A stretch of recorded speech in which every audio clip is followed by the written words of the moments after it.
Rafiki yangu, tupo ndugu yangu. Ambia Mr. Omari. Safi safi. Vipi? Kwema ndugu yangu. Safari ya wapi? Naona mbona hapa kuna mananili hapa nje. Ndugu yangu. Unaelekea wapi? Nataka nihame kidogo. Unajua tu hizi changamoto za kimaisha ndugu yangu. Sasa na hapo unamwachana? Nataka nipaache tu hivi ndugu yangu. Unamwacha hapo nani? Unataka upaache, unamwacha nani? Hamna, nataka nipaache tu hivi niondoke niende sehemu. Unamwangalizi hapa. Unamwangalizi. Hamna, si mwenye nyumba namwachia nyumba yake. Mwenye nyumba. Kwa sababu ndugu yangu ukiwa mtafutaji. Amekuzingua? Unajua nilikuwa na msara mkubwa sana ndugu yangu. Yaani ndio imenisababisha niondoke. Ndugu yangu ukiwa duniani. Changamoto ya kifamilia au? Hamna. Mambo tu mengine yanayonihusu mimi. Yanakuchanganya. Unajua ndugu yangu. Unajua kuna kuchanganywa na vitu vingi. Sawa. Kazini, sawa. Marafiki zako, sawa. Mke wako, sawa. Zeni na wife wako. Sawa sawa. Wanje. Wapembeni, unajua sisi wanaume babu yani hapa. Ni kweli. Ni kweli kabisa. Aliye kuchanganya nani sawa. Yaani na pako ukafikia hatua ya kuhama. Sawa sawa. Unajua ndugu yangu kule ninakoelekea sio mbali sana. Nataka nihame niende tu mtaa wa pili hapo Nyampande. Kwa nahama kikazi au nahama tu ya harakati nyingine? Hamna, naenda kutafuta riziki. Unajua ndugu yangu ukiwa mtafutaji, usikaridi sehemu moja. Inatakiwa ubadilishe sehemu ndugu yangu. Sawa. Aya, si tupo hapa. Sawa sawa. Ufike salama. Kweli kweli. Na unakoelekea sawa kabisa. Na nitakuja siku moja nipaone. Sawa. Mr. Omari. Mr. Mzuzu. Sasa mimi nilikuwa nimekuja kutembelea. Sawa sawa. Naona sasa umehama. Sawa sawa. Mimi kwa naenda hapo mtaa wa pili. Sawa. Tutaonana. Hamna shida ndugu yangu. Kwa sababu na mimi ndio njia zile zile. Tutaonana tu ndugu yangu. Sawa? Haina shida. Haya poa poa ndugu yangu. Haya poa, ufike salama. Haya.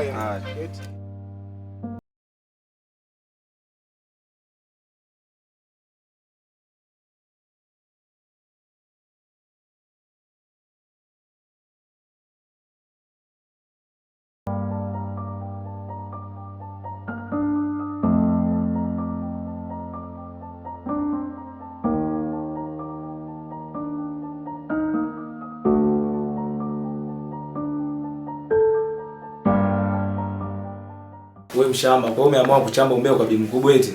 Umbea gani kaka? Kwa nini kilichokuasha hadi kupelekea kwenda kwa mama kumwambia mimi navuta sigara? Hapana kaka, yeye mwenyewe ndo alienda kwenye chumba chako akakuta maganda ya sigara. Sitaki matani asi.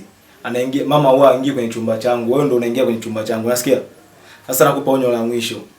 Kwanza leo unaona ule mlango? Unaona ule mlango? Uogope kama chumba cha ibilisi. Unasikia? Unasikia? Nakupa onyo la mwisho, sitaki kugusa vitu vyangu au chumba changu au mlango wangu. Niogope kama Osama, muone. Uko wapi msosi? Uko hapo kwenye kabati. Muone, toka hapa.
Mume wangu, natanguliza samahani sana na utanisamehe kwa maamuzi niliyoyafanya ya kwenda bila taarifa.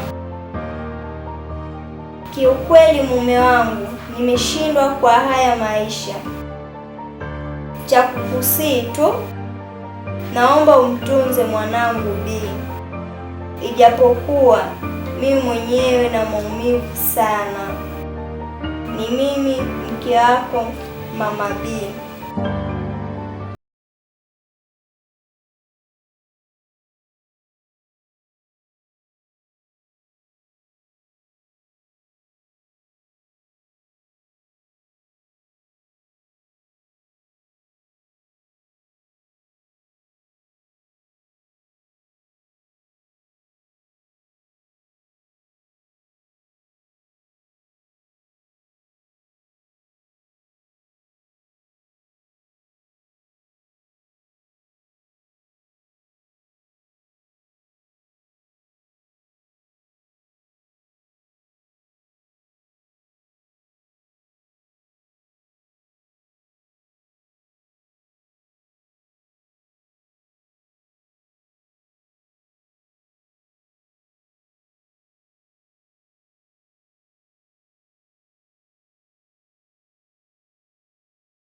Hapa nimevurugwa hatari. Sio unaongea peke yako. Mungu anafikiri yeye shemeji.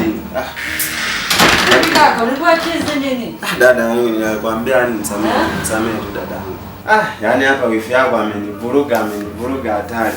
Kakaangu, hebu niambie univuruga na nini? Dadangu, wifi yako hata sijui ameelekea wapi. Yaani nilipo hapa nimechanganyikiwa. Yaani kwa kuwa umefika, basi tutaongea mengi.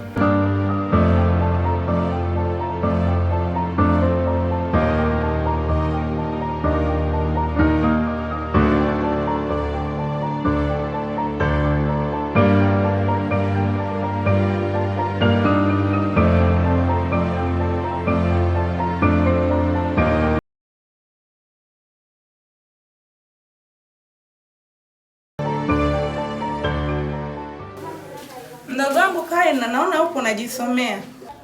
Ndio dada, si unajua mitihani imekaribia. Lazima nisome. Kaina, siku hizi story imekuwa mitaani ni wewe. Unaongelewa kuhusu umalaya.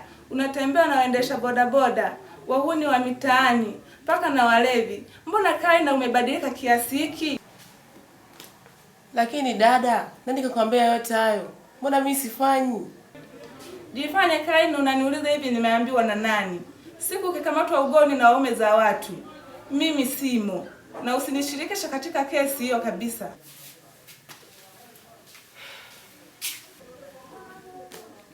Haya maneno dada kaambiwa na nani? Mbona hii ishakuwa kesi sasa?